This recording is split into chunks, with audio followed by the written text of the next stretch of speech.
ശാസ്ത്രീയ അഥർവവേദ പഠനം ക്ലാസ് 317. നമ്മളിന്ന് നോക്കുന്ന കാണ്ഡം 7 അനുഭാഗം 3 സൂക്തം 36 37 പറ്റിയാണ്.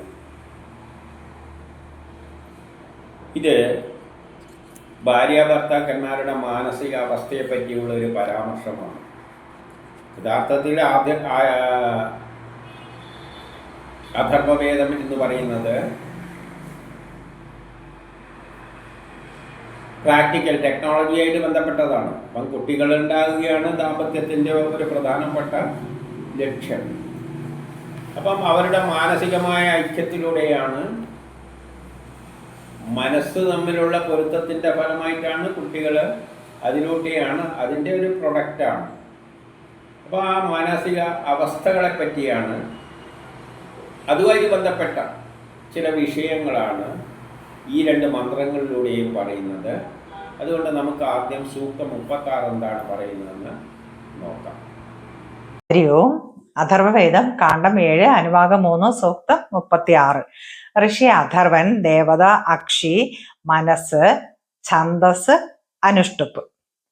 അക്ഷ്യൗ നൗ മധുസംകാശേ അനീകം നൗ സമഞ്ജനം അന്തകൃഷ്ണശ്വ മാം ഹൃദി മന ഇന്നൗ സഹാസതി. ഭാവാർത്ഥം: പത്നിയുടെയും പുരുഷന്റെയും കണ്ണുകൾ മധുരഭാവങ്ങൾ കൊണ്ട് നിറയണേ. ഞങ്ങൾ ഒരേപോലെ ഹൃദയമുള്ളവരാകയാൽ 2 പേരുടെയും കണ്ണുകളിൽ അഞ്ജനം പുരട്ടുകയും നീ എന്റെ ഹൃദയത്തിൽ വഹിക്കുകയും ചെയ്യുന്നു. അപ്പം പത്നിയുടെയും പുരുഷന്റെയും കണ്ണുകൾ മധുരഭാവങ്ങൾ കൊണ്ട് നിറയണം.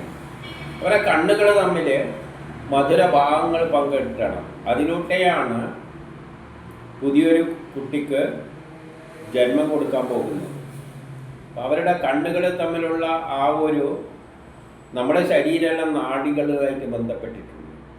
അപ്പോൾ കണ്ണുകൾ തമ്മിലുള്ള ആ ഒരു മധുരഭാവങ്ങൾ ശരീരത്തിൻ്റെ നാഡികളെയെല്ലാം ആക്ടിവേറ്റ് ചെയ്യുന്നുണ്ട്. അതിലൂടെ തന്നെയാണ് കുട്ടികൾ ഉണ്ടാകുന്നത്. അതുകൊണ്ട് അവയുടെ അവയവങ്ങളുടെ പ്രാധാന്യം, അത് കുട്ടികളുണ്ടാകുന്നതിന് അതിന് വലിയ, ആ നാഡീവ്യൂഹങ്ങൾക്കെല്ലാം വലിയ പങ്കുണ്ട്. ഞങ്ങൾ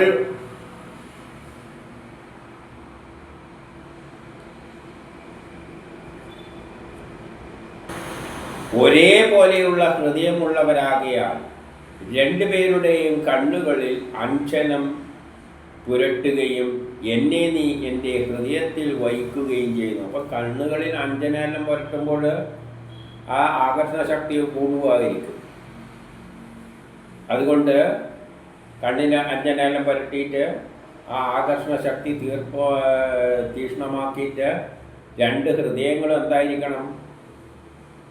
ഒരേ ഹൃദയത്തിലെത്തിച്ചേരണം. അവർക്ക് ഒരേ ഹൃദയ ലക്ഷ്യത്തോടു കൂടി വേണം ഒരു കുഞ്ഞ് ജനിക്കാൻ. അല്ല ബലാത്കാരേണയല്ല ഒരു കുഞ്ഞ് ജനിക്കേണ്ടത്. അപ്പോൾ അതിന് അതിൻ്റേതായ മാനസിക വൈകൃതങ്ങളും അതിലെല്ലാം ഉണ്ടാകും. അപ്പോൾ ഒരേ മനസ്സ്, ഒരേ ഹൃദയത്തോടു കൂടി അതിൽ നിന്ന് വേണം കുഞ്ഞ് ഉൽപ്പന്നമാകാൻ. അപ്പോൾ ഒരേ ഹൃദയം എന്ന് പറയുമ്പോൾ നാഡികളിലൂടെ അങ്ങെത്തും. അപ്പം കണ്ണുകൊണ്ട് ഇഷ്ടപ്പെട്ട് പരസ്പരം ഇഷ്ടപ്പെടുമ്പോൾ നാഡികളെല്ലാം ആക്റ്റീവ് ആവുന്നുണ്ട്. ആ നാഡികളുടെ പ്രവർത്തനത്തിലൂടെയാണ് ഗർഭധാനമെല്ലാം നടക്കുന്നത്. ആ ഗർഭധാനത്തിലൂടെ ഉണ്ടാകുന്ന കുട്ടിക്കും അതേ വിധമുള്ള മാനസിക ഘടന ഉണ്ടാകും എന്നാണ് ഇവിടെ പറഞ്ഞുകൊണ്ട് വെക്കുന്നത്. അപ്പം ഭാര്യാഭർത്താക്കന്മാരുടെ മാനസികപരമായ, ഹൃദയപരമായ ഐക്യമാണ് കുട്ടി ഉണ്ടാകുന്നതിനുള്ള ഒരു പ്രധാന കാരണം. അതും കൂടി ഉണ്ടാകണം. ആ സാഹചര്യം ഉണ്ടാകുമ്പോഴാണ്, അല്ലെങ്കിലും കുട്ടി ഉണ്ടാവില്ല എന്ന് ചോദിച്ചാൽ കുട്ടിയെല്ലാം ഉണ്ടാകും. പക്ഷേ അത് ആ കുട്ടിയുടെ മാനസികപരമായ വികാസത്തെ എല്ലാം സ്വാധീനിക്കും. അതിൻ്റെ ജനിതക ഘടനയിലെ പോലും അത് സ്വാധീനിക്കും എന്ന് വേണം ഇതിൽ നിന്ന് മനസ്സിലാക്കാൻ.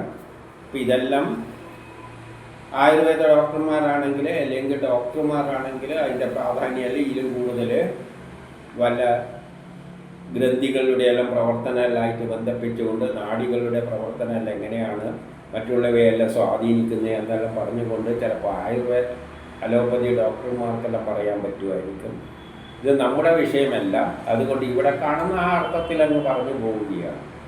പക്ഷേ ഒന്നുറപ്പാണ്, അവർ തമ്മിലുള്ള മാനസികപരമായ ഹൃദയപരമായ ഐക്യം കൊച്ചിൻ്റെ ജനനത്തിനും അതിൻ്റെ ഫലമായി ഉണ്ടാകുന്ന അതിൻ്റെ മാനസിക ജനിതക ഘടനക്കും എല്ലാം സ്വാധീനിക്കുന്നുണ്ട് എന്ന് വേണം, അതിൻ്റെ സ്വഭാവവിശേഷങ്ങളെല്ലാം സ്വാധീനിക്കുന്നുണ്ട് എന്ന് വേണം ഇതിലൂടെ മനസ്സിലാക്കാം.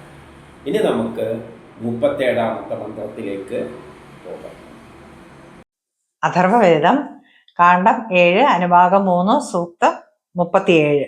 ഋഷി അഥർവൻ, ദേവത വാസസ്, ഛന്ദസ് അനുഷ്ടുപ്പ്. അഭിത്വാ മനുജാതേന ദധാമി മമ വാസസ യഥാസോ മമ കേവലോ നാന്യാസാം കീർത്തയാഞ്ജന. ഭാവാർത്ഥം: അല്ലയോ സ്വാമി, നീ എൻ്റേതാകുക. അതിനു വേണ്ടിയിട്ട് മന്ത്രധാരണം ചെയ്ത ഈ വസ്ത്രത്താൽ നിന്നെ ബന്ധിക്കുന്നു. നീ അന്യ സ്ത്രീയുടെ പേര് പറയാതെയും എന്നെ വിട്ടുപിരിയാതെയും ഇരിക്കുക. ഇതില് ഭാര്യ ഭർത്താവിനെ അല്ലയോ സ്വാമി എന്ന് വിളിച്ചുകൊണ്ടാണ് തുടങ്ങുന്നത്. അപ്പം സ്വാമി എന്ന് പറയുമ്പോൾ നമുക്കൊരു ധാരണയുണ്ട്, സ്വാമി എന്ന് പറയുന്നത് സന്യാസിയുടെ പദമാണ്. സ്വാമി എന്ന വാക്കിനർത്ഥം സന്യാസി എന്നല്ല, നമ്മൾ ആരെയാണോ പിന്തുടരുന്നത് അങ്ങനെ വരുമ്പോഴാണ് സ്വാമി എന്ന് വിളിക്കുക. അപ്പം നമ്മൾ ആരെങ്കിലും ഒരാൾ പറയുന്ന അയാളുടെ വാക്കിനെ അത്രയും ബഹുമാനിച്ച് പോകുന്നുണ്ടെങ്കിൽ അവരെ സ്വാമി എന്ന് വിളിക്കാം. ഇതേപോലെ ഒരു രാഷ്ട്രീയ നേതാവിനെ അനുയായികളെല്ലാം സ്വാമി എന്നാണ് അഭിസംബോധന ചെയ്യേണ്ടത്. കാരണം അവരുടെ പറയുന്ന ആ അഭിപ്രായങ്ങളെ ഫോളോ ചെയ്തുകൊണ്ട് പോവുക എന്നതാണ് സ്വാമിയുടെ അർത്ഥം. അല്ലാതെ അത് സന്യാസിയുടെ അല്ല. സന്യാസി എന്ന് പറഞ്ഞാൽ ഇത് ബന്ധമാണ്. സ്വാമി എന്ന് പറയുമ്പോൾ ബന്ധമാണ്. പക്ഷെ സന്യാസി എന്ന് പറയുന്നത് എല്ലാം ഉപേക്ഷിച്ചവൻ. അപ്പം ആ ഒരു അർത്ഥത്തിൽ വേണം സ്വാമി എന്ന കാര്യത്തെ വാക്കിനെ എടുക്കാൻ. നീ എൻ്റേതാകുന്നു. അപ്പം അവള് പിന്നെ ആ നിമിഷത്തിൽ അവൻ എൻ്റേതാണ് എന്നൊരു മാനസിക അവസ്ഥയിലാണ്.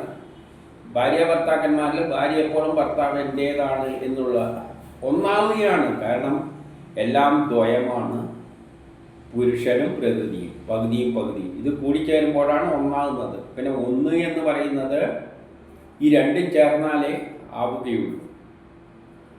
അപ്പോൾ നീ എൻ്റേതാകുന്നു എന്ന് പറഞ്ഞാൽ എൻ്റേത് എന്ന വാക്കിന് മനുഷ്യനെ സംബന്ധിച്ചിടത്തോളം മനുഷ്യൻ, അതായത് മനുഷ്യനും മൃഗങ്ങളും അല്ല, ആ ദ്വയമായിട്ടാണ് സൃഷ്ടിച്ചിരിക്കുന്നത്.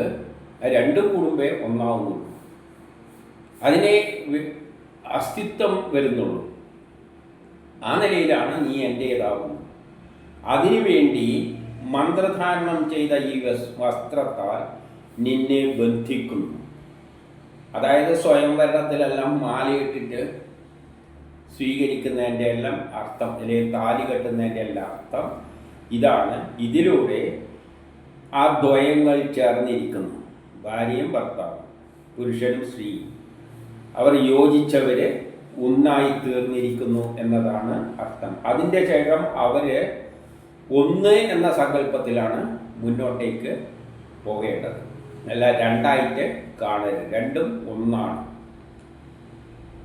നീ അന്യ സ്ത്രീയുടെ പേര് പറയാതെയും പറയരുത്. മറ്റുള്ള സ്ത്രീകളുടെ പേര് പോലും പിന്നെ പറയുന്നത് അത്ര സുഖമല്ല എന്നാണ് ഇവിടെ പറയുന്നത്. മറ്റു സ്ത്രീകളുടെ പേര് പറഞ്ഞാൽ നമുക്കറിയാമല്ലോ, വേറെ ഏതെങ്കിലും ഒരു സ്ത്രീയുടെ പേര് പറഞ്ഞു പോയാൽ ചിന്തിക്കുന്നത് അപ്പോൾ അവളുമായിട്ട് അടുപ്പുണ്ട്. ഇവളിപ്പം പറയുന്നത് എന്താണ്? മറ്റു സ്ത്രീകളുടെ പേര് പറയാതിരിക്കുക എന്നാണ് പറയുന്നത്. പക്ഷെ ഇന്നുള്ള സ്ത്രീകളാണെങ്കിൽ കുത്തി ചോദിക്കും, അപ്പോൾ അവിടെ വേറെ വല്ല പെമ്പിള്ളേരുണ്ടോ എന്തെങ്കിലും ഒരു പേര് പറഞ്ഞു കിട്ടാൻ വേണ്ടിയിട്ട് അങ്ങോട്ടേക്ക് ഒരു ഗവേഷണമാണ്. അപ്പോൾ ഒരു പേര് ഇങ്ങോട്ടേക്ക് പറഞ്ഞു കിട്ടണം. ആ പറഞ്ഞു അങ്ങനെ കിട്ടിയത് കൊണ്ട് വല്ല ഗുണമുണ്ടോ എന്ന് ചോദിച്ചു കഴിഞ്ഞാൽ എന്തിനാണ്? അവിടെ നിന്നാണ് കുഴപ്പത്തിൻ്റെ മുഴുവൻ തുടക്കവും തുടങ്ങുന്നത്. ഒരു പേര് ഇങ്ങോട്ട് കിട്ടണം, കിട്ടിക്കഴിഞ്ഞാൽ സമാധാനമാവുള്ളൂ, ഇല്ലെങ്കിൽ വിശ്വാസമില്ല. ഒരു പേര് കിട്ടിക്കഴിഞ്ഞാൽ വിശ്വാസമായി, പക്ഷേ പിന്നെ അവിടെ നിന്നാണ് പിന്നെ ബാക്കിയുള്ള പ്രശ്നങ്ങളുടെ തുടക്കം. അതുകൊണ്ട് ശരിയായ മാർഗം എന്താണ്? പേര് പറയാതിരിക്കുക. ഉണ്ടെങ്കിലും പേര് പറയാതിരിക്കുക. അതുകൊണ്ടാണ് ഇവള് പറയുന്നത് അന്യ സ്ത്രീയുടെ പേര് പറയാതെയും. ഉണ്ടെങ്കിലെങ്കിലും മനസ്സിൽ വെച്ചേക്കാണ് പറയുന്നത്. അതിൻ്റെ അർത്ഥം എന്താണ്? ഇത് ഈ വേദം എഴുതിയ ആചാര്യം പറയുന്നതാണ്. വല്ല പേരുണ്ടെങ്കിൽ തന്നെ അത് പറയാതിരിക്കുക. അല്ലാതെ ആത്മാർത്ഥതയെല്ലാം നോക്കിയിട്ട് പറഞ്ഞു പോയാലും ഉള്ളതും കൂടി കൊളാവും. അതുകൊണ്ട് പറയാതിരിക്കുകയും എന്നെ വിട്ടുപിരിയാതെയും ഇരിക്കുക. എപ്പോഴും വിട്ടുപിരിയാതെ ഇരിക്കുക എന്ന് പറഞ്ഞാൽ ദ്വയമാണ്. രണ്ടും കൂടിയാലേ പൂർണ്ണത എത്തുന്നുള്ളൂ. വേർപെട്ട് കഴിഞ്ഞാൽ അത് അപൂർണം തന്നെയാണ്. കാരണം എല്ലാം ദ്വയമായിട്ടാണ്. പുരുഷനും സ്ത്രീയും കൂടുമ്പോൾ മാത്രമേ പൂർണ്ണതയാവുന്നുള്ളൂ. ഉദാഹരണമായിട്ട് ഇലക്ട്രോണും പ്രോട്ടോണും ഒറ്റക്ക് നിൽക്കാൻ പറ്റില്ല. അങ്ങനെ ഒരു അവസ്ഥയെ ലോകത്തിലില്ല, നിൽക്കാൻ പറ്റില്ല. അതെപ്പോഴും കൂടിച്ചേർന്നേ നിൽക്കുകയുള്ളൂ. എല്ലാത്തിടത്തോളം കാലം അതിന് അസ്വസ്ഥമാണ്. എങ്ങനെയെങ്കിലും ഒന്ന് കൂടിച്ചേരണം. അപ്പോൾ ഒരു ദ്വയമായാൽ മാത്രമേ അതിനൊരു സംതൃപ്തി വരികയുള്ളൂ. അത് മനുഷ്യരുടെ കാര്യത്തിലും എല്ലാം, മനുഷ്യരുടെ കാര്യത്തിൽ പ്രത്യേകിച്ച് അത് ആ അവസ്ഥയിലാണ് ഉള്ളത് എന്നാണ് ഇവിടെ പറഞ്ഞ് വെക്കുന്നത്.